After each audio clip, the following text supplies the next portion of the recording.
Busy? I got a couple questions about my home mortgage. Okay, well, what can I answer for you? I've been hearing a lot about equity loans, but I'm not exactly sure what equity is. Well, let me explain. Equity is the difference between what you owe on your home and how much it's worth. Okay. So how does that benefit me? We all know when you buy a car, for instance, and you drive it off the lot, it's not worth the money you paid for it.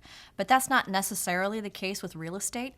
Real estate often appreciates in value instead of losing value over time. Okay, I've heard that before. Real estate generally goes up in value. That's right.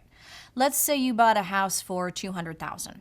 You make your regular monthly mortgage payments, and part of it gets applied towards the principal of the loan, and part of it gets applied towards the interest. You're with me so far? Oh, yeah. So you finance the $200,000 and you make your regular payments on the loan. However, since real estate gets more valuable with time, after you've made payments for a couple of years, you owe less than $200,000, but the house is worth more than $200,000. Let's say the house is worth $210,000, but the balance on your loan is $195,000. The difference between those two amounts is equity. In this case, $15,000 of equity. But that doesn't mean I actually have $15,000 in my pocket. No, it simply means that were you to sell your house today for $210,000 and you paid off the balance of the loan, you'd have $15,000 left over.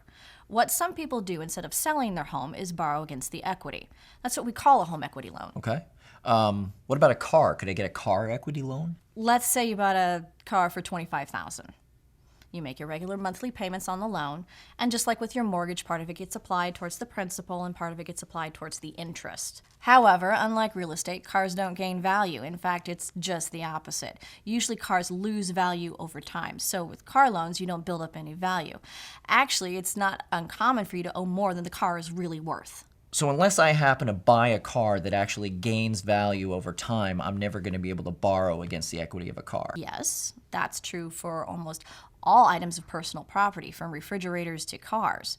There are some things that gain in value over time, but most things don't. However, real estate usually does. Of course, in bad economic times, just the opposite happens. How do you mean? Well, let's say you finance the purchase of a house and the real estate values actually drop.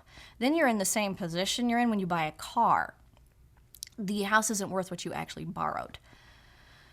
That can be a real problem for some people because they can't borrow against the equity of the home anymore because they don't have any. They also can't simply sell the house and walk away because they owe the bank money. So I think I get it. Homes generally go up in value, but there's no guarantee. And if my home does, then I can borrow against the equity. So, what are my chances of getting a home equity loan today? In this market, forget it. Okay, fair enough. I had one other thing I wanted to talk to you about. It's my Uncle Ted. Tell me about Uncle Ted. Uncle Ted is dead.